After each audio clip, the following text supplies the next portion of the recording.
The following is a hockey podcast out of Vancouver and Surrey, British Columbia. It'll only consist of a lot of puck talk and even more BS, or in actual words, banter and satire. Enjoy, and as always, go Canucks go.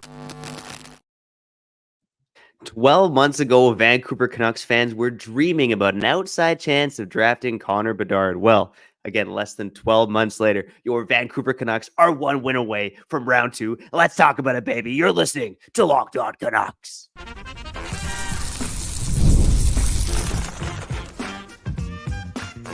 Your Locked On Canucks, your daily podcast on the Vancouver Canucks, part of the Locked On Podcast Network, your team every day. Hey, welcome to another episode of Locked On Canucks. My name is Trevor Beggs, co-host of Locked On Canucks and also a Canucks writer for Daily Hive Vancouver. Before we dive into today's episode, we got to thank you for tuning into Locked On Canucks on a game day, baby. Again, it is your Canucks every day, part of the Locked On Podcast Network. And if you haven't done so already, make sure you go subscribe, like, follow us, leave a review for free on YouTube or wherever you listen to podcasts. Also, you know, the Canucks play tonight, of course, at 7 Pacific. Catch every minute of the Canucks hometown broadcast with Sirius XM or the SXN app. Just search Canucks. Okay, it's Game 5. Let's go, baby. Also, going to let you know before we get into it, today's episode is brought to you by Monopoly Go. I admit it, I have a competitive side, and it is a big fan of Monopoly Go. Hey, maybe the Canucks should be playing some Monopoly Go. Ease some stress before the game hits, okay? This is the mobile hit twist on classic Monopoly. Join your friends and download the Monopoly Go app now free on the App Store or Google Play. Game 5, is it a must-win game for your Vancouver Canucks? We're going to talk about that. Also going to preview, again, the biggest game for your Vancouver Canucks in a long time on the heels of what has been a pretty dramatic series that's been all over the place. On today's episode, I want to talk about what exactly the Canucks have done well, specifically how their defense has emerged as one of the best defenses in the NHL. We'll also talk about some things to watch for in Game 5, potential lineup changes that we're thinking about. Again, no morning skate yesterday, so that's just Kyle and I saying what we think should happen. And again, how can the Canucks avoid heading back to Nashville and avoid that 8.5 hours of flying for Game 6? Let's break it all down here on Locked On Canucks. Before we do that, let me introduce my co-host, Kyle Bowen. What do you got going on for the game tonight, brother? Man, me and Rajan, man, we doing something. Shout out to Donto. Shout out to Donto's Art Lab for looking after the West Coast, the best coast of Canada. How are you going to look after the world if you're not looking after your neighbors? And man, oh man, you can call me Kyle Bowen, right? Or you can call me the Hockey Hindu, man, as D Bombers is telling me, okay? For real. I want to be known as that Hindu hockey podcaster, okay? Straight up. I want to inspire other Fijian Hindus to talk about the Canucks. Anyways, Kyle Bowen, Trevor Beggs doing this. And that's talking about Game 5, man. Game 5, it feels big. It feels like a must-win, okay? It really does. For me, at least. Trevor, I don't know about him. Look at him looking like a super agent. Look at you swagged up right now. You got a big meeting? Are you getting fired today? Like, what's going on? You looking fresh, man. Straight up. Game 5, or is this your Game 5 fit? Speaking of which, you did tell me you're having friends over for the game today, right? You're barbecuing. So why don't you tell the people, man? What's on the grill today, man? What's the superstitious meal? The execution type of meal, right? It's a must-win game, elimination game. Let's get the job done. What are you eating? Yeah, I'm probably not eating as healthy as Quinn Hughes, who we learned this week is a bit of a health freak, according to Brock Besser, and rightly so, man. The guy's in amazing shape. For me, man, it's just burgers. It's the hot dogs. Got some French fries. Got the salad. Okay, and of course, got the Steamworks Hazy IPA in the fridge as well, man. All good to go. I got the kids, man. Okay, got to have it all, including the Hazy IPA. And again, I'm doing the post game for Daily Hive, and man, oh man, I hope we're writing about a win tonight. But I'm going to be honest, I have no idea what's going to happen in tonight's game, and maybe we'll give some predictions later on in the show. But for me, Kyle, you know, a lot of talk about how the Canucks have been, you know, they're lucky to be up 3-1, and we kind of talked about it on yesterday's episode as well.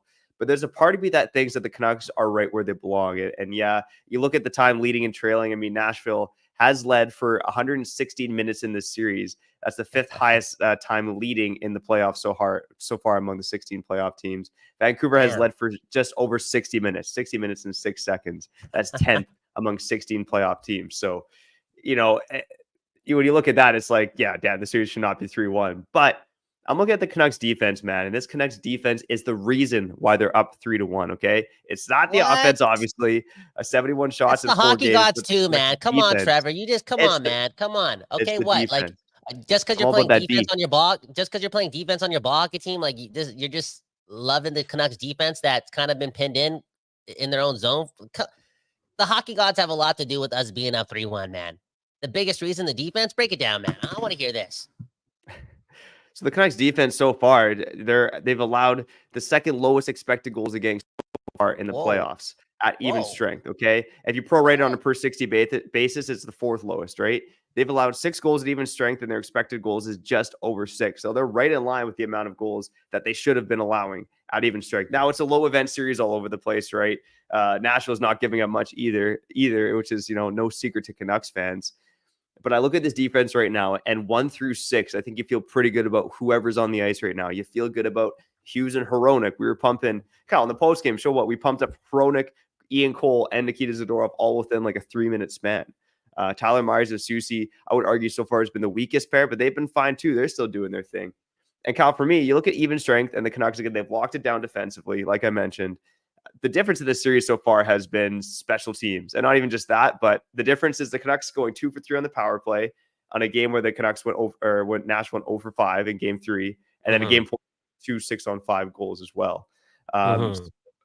Again, that was really the difference in the series so far. And I talk about great defense. Let's talk about the penalty kill bit too. The Canucks have killed off 14 of 15 penalties so far.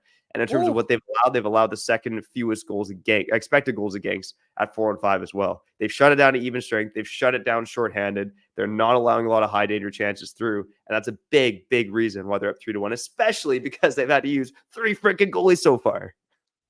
You know what? You hit the nail on the head at the end right there, right? Got to give credit where credit is due.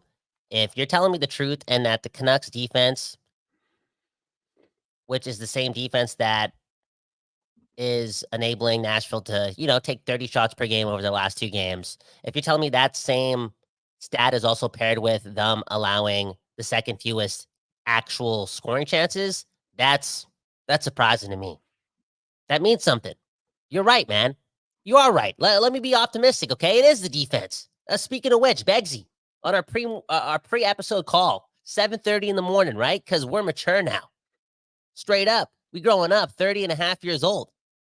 You said this, the same thing that SK93 is saying, okay? The best top 6 in Canucks history, okay? Can I bring up 2 players? Well, actually, I'll bring up 3. Actually, I'll bring up 4. Why not? Straight up. Ian Cole, Carson Soucy, Nikita Zadorov, and Filip Hronek. That's a transformation over the last 14 months. It really is. And I know I see a lot of people in the comments poking at Filip Hronek, and in doing so, making sure that they tell the universe that the Canucks and Patrick Allvin and Jim Rutherford should pick Nikita Zadorov over Filip Hronek and basically use Hronek as a trade piece to bring in other things. When I see those things, I worry a bit because the puzzle seems to be working. You know what I'm saying? And it's just getting started. This is year 1 of this decor looking like this under Adam Foote. And I don't know if I want to see multiple changes to something that's already seen multiple new faces over the last 14 months, And you brought this up in our Game 4 post-game show on Sunday night. You were impressed with Filip Hronek's battle, his effort level, his compete, his anger. You know what I'm saying? All in all, I hope they bring all these guys back somehow, some way next season. And I don't know what that means for Dakota Joshua, but defense, and we may see this in a couple months, wins championships. Defense does win championships, and I had to put that on the thumb here if you're watching this on YouTube because I think this is one of the biggest reasons to be optimistic with the Vancouver Canucks right now is that, again, it hasn't mattered right now, knock on wood, it hasn't mattered who's in net because the Canucks are playing solid enough defensive hockey. Now, of course, you like to see them create more offensively. Of course, you like to see Elias Pettersson step up his game. But so far, the reason why the Canucks are up 3-1 is because they got one of the best defensive cores in hockey right now. And Kyle, let's say if and when, pray the hockey gods, the Canucks get through the first round here. Before we get into the second round, I would love to do an episode kind of breaking down where the Canucks D ranks. I know we did that in the regular season for an episode. Every Dares might have heard that, but among the remaining playoff teams, I mean, there's obviously good defenses all around. You look at the Dallas Stars last night; they got a great defense. But where's this Canuck defense rank? I think it's right up there. And I think Dallas is one of the only defenses I mentioned a couple months back that was better than the Vancouver Canucks. But man, oh man, I don't know what's going to happen tonight, but I do know that I have not felt this good about a Canucks defense, honestly, since 2011. Like, even look at the 2015 team, right? Holy, the X and Spiza were playing like civs in that series. So it's been a long, long time since the Canucks defense has been this rock solid. And I think I would credit that to two things, right? Adam Foote and size. And I almost teared up saying the second thing, because I usually am an advocate for size not mattering, real talk. I had to live that way for a long time. I had to get by with the short end of the stick. And that mantra of size not mattering is important to me. I got it tattooed on my chest. Okay. But straight up, we're talking about the NHL. We're talking about the playoffs, and we're going to see it, man. Again, home of the West Coast bias and home of reality. This is not delusion. The Canucks are going to play hockey in June, and it's because of the ruggedness and the power of some of these defensemen when these games are different, right? When they're physical and when they're grungy. Straight up, it lines up with Rick talking, and it also lines up with Adam Foote and what he wants to do moving forward with his decor. So, again, Trevor, I can't emphasize this enough, and I'm confident that Alvin and Rutherford will find replacements. Maybe they already have replacements in their system if they got to make moves, right, or let go of some of these faces like Ian Cole or Zadorov, which hurts to say. But, man, oh, man, I really, really, really don't want things to change going into next season. The only way I will be okay with it changing drastically is because of the inevitable, which happens to teams that win Stanley Cups, right? Players get paid a lot. They get the spotlight big. It is what it is. But before we do so, before we lift that cup, I don't want to see a lot of changes to this decor. Yeah, I 100% agree with you. And I think on the other side, we'll talk a bit more about the decor, because I want to talk about one potential lineup change. Again, no morning skate yesterday. We're recording this early, so we don't know what the pairs look like. We're assuming no changes because they won, although who knows, because it wasn't the best performance by the Canucks in Game 4. We'll talk about that on the other side. I do want to shout out one other Canucks defenseman, give him some flowers, and let's talk about, again, how the Canucks can avoid playing Game 6 against your Nashville Predators. All that and more on the other side after we shout out our friends over at Monopoly Go. All right, game off. We got to pause here and talk more about Monopoly Go. I know what you're saying. Flag on the play. You already talked about that. But there's just so much good stuff in this game. We can't help it, okay? In Monopoly Go, you can team up with friends for time tournaments where you work together to build up each other's boards.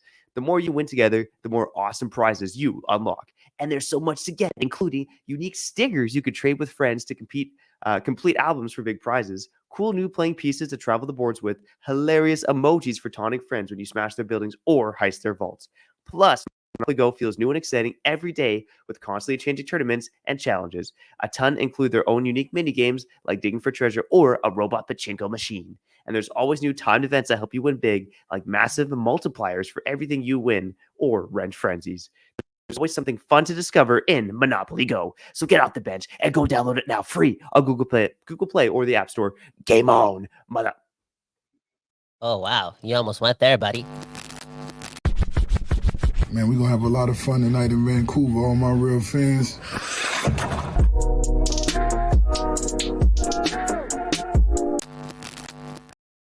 People, we doing this, talking about your Vancouver Canucks prior to Game 5 on April 30th, man. 2024, live in the moment. We're here. And again, I use the word reality, man. The Canucks can prove the point, right, that they are cup contenders tonight. In many ways, straight up. The world is going to be watching. The hockey world is going to be watching, okay? It really is. Speaking of which, look at this comment from the Major Tau, okay? Big fan of the program. Speaking of big, it's a big day today. I expect a very different style of play in this game. Preds will come out swinging, and I expect Petterrson to come to life. How about this comment from GV? Time to capitalize here. This is a massive game for the boys. extra time off is needed. And we also got a comment here from Brando, okay? He loves the positivity and energy. He found this channel this year, and I'm all in. Bro, we're all in, man. Back in August, back in July, what did we say? We said the Canucks are going to win the cup, okay? Before Jim Rutherford said if everything goes right, we're going to make the playoffs. Bro, we said if everything goes right, this team is winning the cup. Straight up. It's the truth. And I think if they want to do that and have a bit of swagger going into round 2 against the Edmonton Oilers potentially, I know we're getting ahead of ourselves. I think the Canucks need to dominate tonight. And maybe we'll talk more about that in 5 minutes because I know Trevor wants to talk about something else that's big, and that's Big Zaddy. But man, oh man, I cannot wait for tonight. Anyways, Trevor, what else do you want to say about Nikita Zadorov? And I think that people are actually calling him Big Z, not Big Z, okay? The Canadian thing, because I feel as if we talked about him a lot. We just talked about him a bit earlier. What else have you found out about Big Z? Yeah, I'm gonna go with Big Zaddy myself. I think that one rolls off the tongue, and Big Zed is deserving of the Big Zaddy title. I'm gonna pump my tires a little bit because a couple episodes ago I suggested Nikita Zadorov play net front on the power play.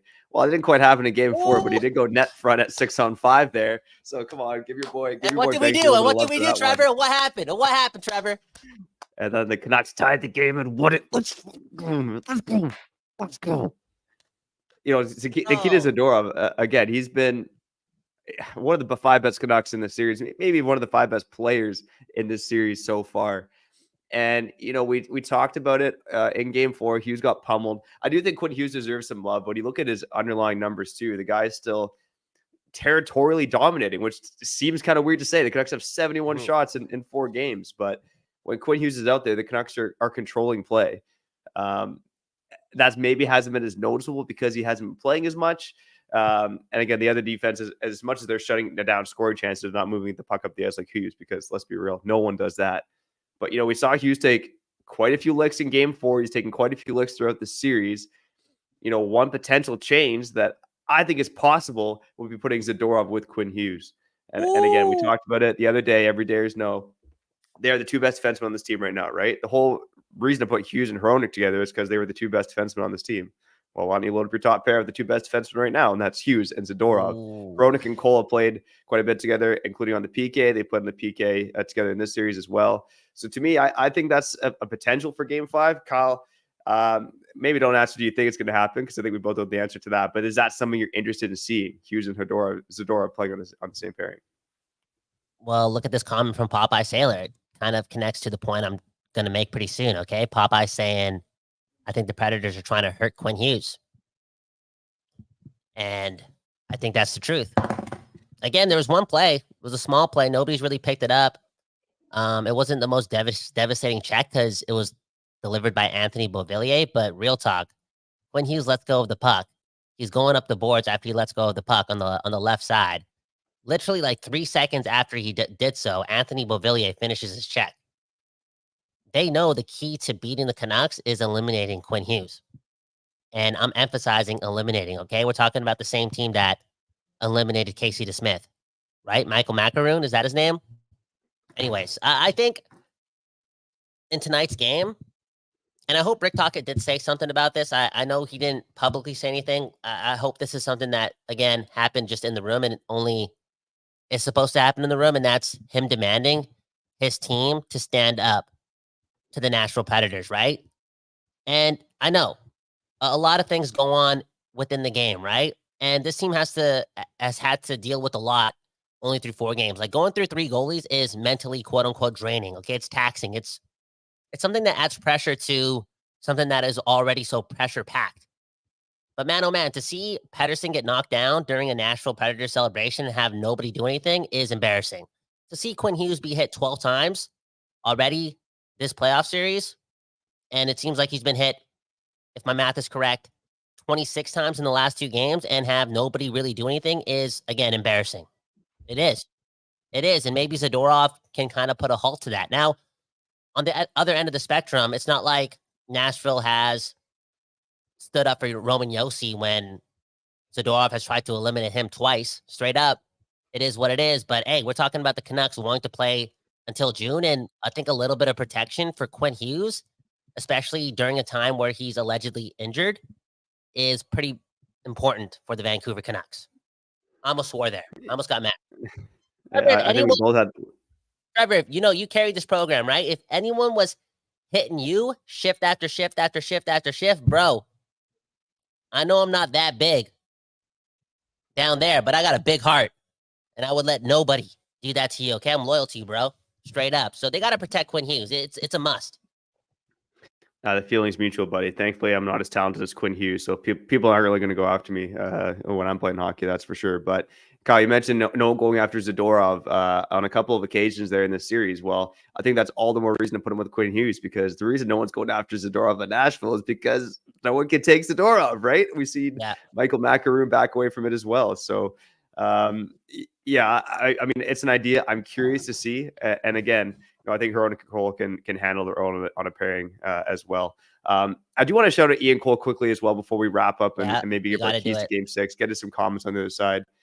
Ian Cole, man, Kyle, you mentioned him as one of the X factors, one of the guys who's really impressed you. I don't know if many fans notice this, and I had to kind of double check it, seeing the numbers, but Ian Cole is double shifting on the PK right now. And again, he's double shifting on a Canucks penalty kill that's gone 14 for 15 in this series.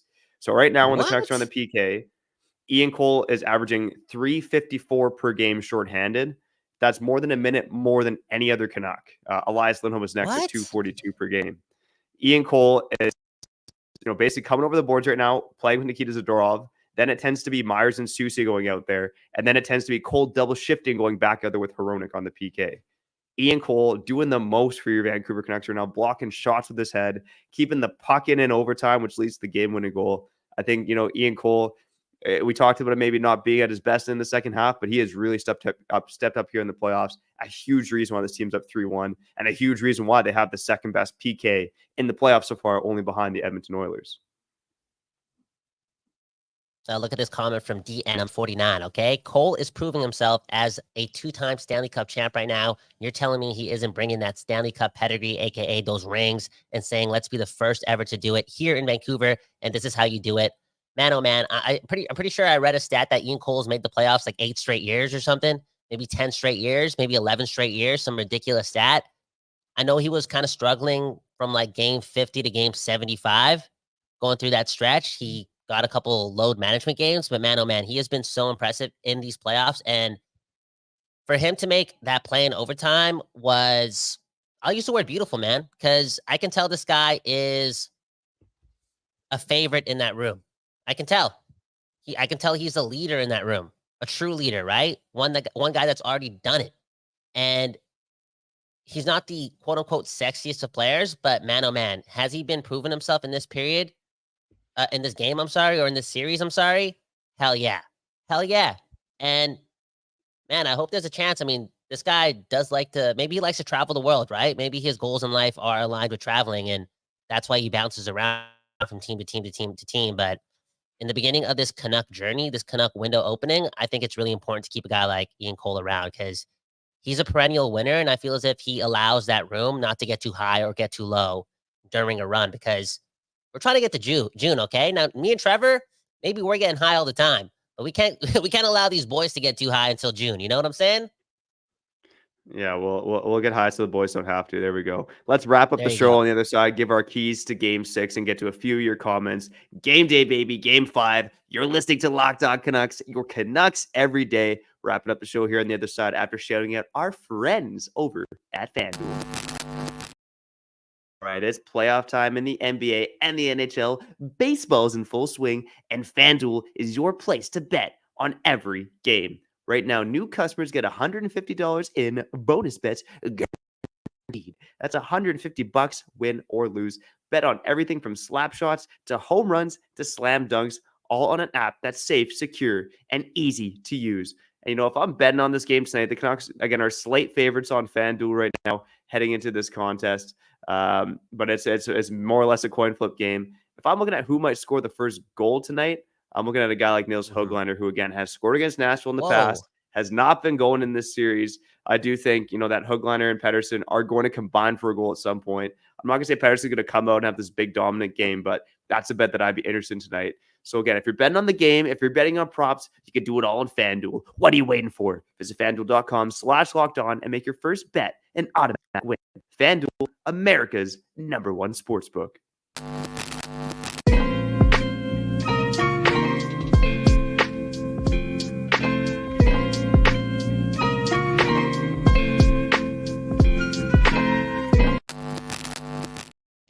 People, we doing this, man.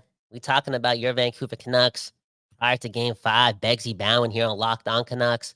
Home of the mantra, right? Your team every day, a.k.a. your Canucks every day. Speaking of home, we're at the Don't Do's Art Lab doing this, producing the show. One love to them for giving us the space and giving us that feeling, man. You know, that feeling that you have to look after the West Coast bias. Real talk. We got to look after each other, okay? It's us against the world. You know what I'm saying? Straight up. Again, Kyle Bound, Trevor Beggs, and Notorious B.I.G. Straight up, man. Biggie's one of the best musicians of all time. And I am starting to believe that this version of the Vancouver Canucks, one that is magical, right? Promising, is in line to become the best Canucks team of all time because we're playing in June. Okay. And it kind of, I don't want to say starts today because it started a couple weeks ago, but the next chapter is about to start. And I think the Canucks kick ass tonight against Nashville. I think the Canucks prove themselves. And I think the Canucks make adjustments because they have to make adjustments. Okay. We're talking about a team that, is up 3-1, but man, oh man, is there another team in NHL history that may be forced to make more adjustments after being up 3-1 than the Vancouver Canucks after only getting like 15 shots in their last 2 games? I think so. So on that note, instead of talking about the philosophy around their adjustments, Trevor Beggs, I'm going to ask you again. I asked you this a couple days ago, but are there going to be any lineup changes going into tonight's game? Because man, oh man, I think that's a must. Yeah. I thought about this. And again, we talked about it on yesterday's show as well. I'm probably going to say no, although if there's a lineup change, I do think Casey Smith gets back in goal. Again, that's a hunch. I don't have any inside information. But if he's close to going, I think Casey Smith will get back in. How about line combination changes? Like, I don't care about the ins and outs, but I'm talking about, is there a chance of that? Because again, through 117 minutes of hockey, that team put up 30 shots, which is pathetic. They look so bad 5-on-5. Absolutely horrible.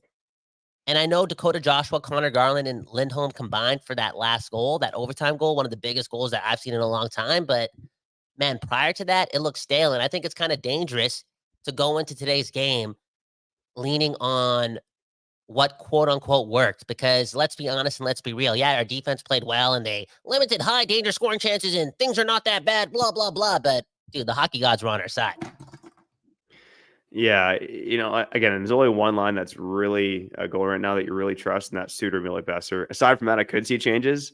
I don't want to say it's a guarantee, but if there's changes, the one that makes sense to me is, again, Lindholm moving up, playing with Petterrson, put Petterrson on left wing, Lindholm at center, Höglander right wing, keep Suter, Miller, Besser. You go Blueger, Joshua, Garland on the third line, and then on the fourth line, you can have, I guess it would be Lafferty, Mikheyev, and DiGiuseppe.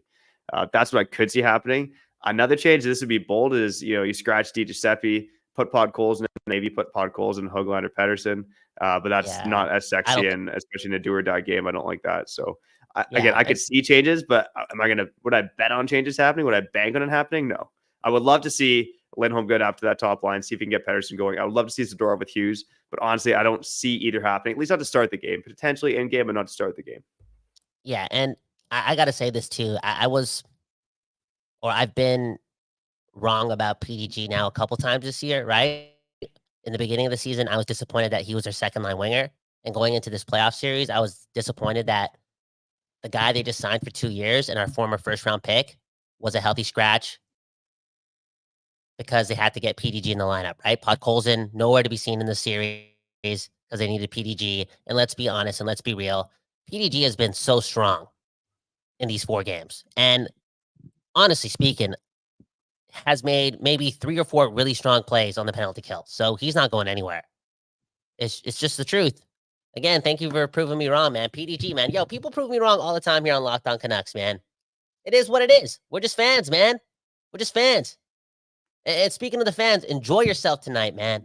Enjoy yourself tonight. Trevor's got to go. I'm going to read a couple comments, and we're going to sign out, okay? How about this comment from Safax Belmeloud? All right, I said that right. Hi, guys. I'm very happy for the Canucks to move on to the second round, okay? Straight up. How about this comment from GV? He thinks Quinn Hughes' next step in his development is going to be in line with getting stronger. He thinks Petterrson could do the same. I agree, but at the same time, it's like, dude, I'm not really worried about what these guys got to do in the offseason, okay? Can they win the cup with those guys at this size right now? I'm pretty sure, because what we saw from Quinn Hughes in the last period, right? That's some stuff that doesn't show up on the hockey card, right? It doesn't show up in the strength test. It doesn't. That's a will to win. A will to win that a lot of players don't have in the league. Well, I guess a lot of players at that skill level, right? They don't have that amount of will. Like Quinn Hughes is playing through pain. If you see how he celebrated on Brock Besser's third goal, it's hilarious. Okay, this guy doesn't even have the energy to celebrate. You know what I'm saying? But that type of alpha, right? That type of energy, that type of leadership, it spreads throughout the locker room. Okay, if Quinn Hughes is doing that, one of the smallest guys on the team, everyone's going to be doing that. You know what? I'll say this. I don't want to compare ourselves to the Leafs because screw the Leafs, but Austin Matthews, he's not doing that. Mitch Marner's he's not doing that. Like, they're not making that play against Gustav Nyquist after being obliterated 20 times in 2 games. They're not doing that. Quinn Hughes is doing that, and Quinn Hughes, we are so lucky that guy is the captain of your team, man. What a warrior. One last comment, okay? What should that comment be? Trevor, you see one? You want to read one? You see one that you like? How about this one, Dale Smith? Okay, the fourth win is the hardest. Let's go, boys. That's the truth. And, you saw the little tagline in the thumbnail, okay? It's a must-win game. There's no team in recent NHL history, okay, that needs to win a Game 5 more than the Vancouver Canucks, because they are battered and bruised. We're talking about a team that has failed to generate a lot of 5-on-5 offense, a team that probably needs a lot of practice time to figure things out, because offensively things are not really working consistently, shift in and shift out. This team needs to win Game 5, okay? Get the job done. Focus on round 2. Focus on getting better, on the ice and just health-wise as well. Man, oh, man, we need this. And man, oh, man, I hope you have a lot of fun watching the game tonight. Hit the like button. Subscribe to the channel. Man, oh, man, it really helps us out a lot. Every like gets us closer to impressing our girlfriends and wives, okay? It really does. They're not going to be seeing a lot of us over the next couple of weeks. We're going to be mentally drained, exhausted. It is what it is. And the more likes we get, the closer and closer we get to taking them to Cactus Club, okay? It's just the truth. Cactus Club every week. Anyways, join the Discord, link in the bio. Talk Canucks on the toilet. Trevor Beggs, sign us out.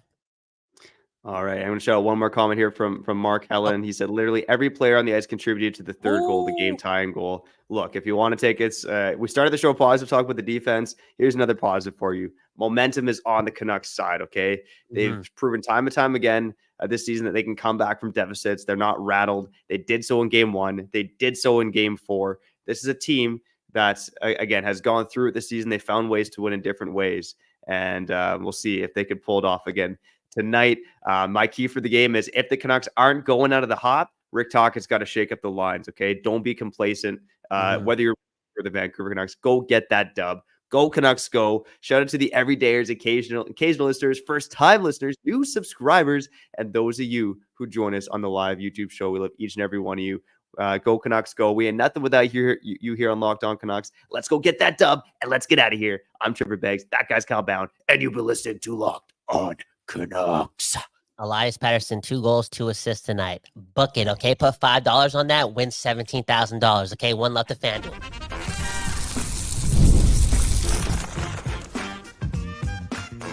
Your Locked On Canucks, your daily podcast on the Vancouver Canucks, part of the Locked On Podcast Network.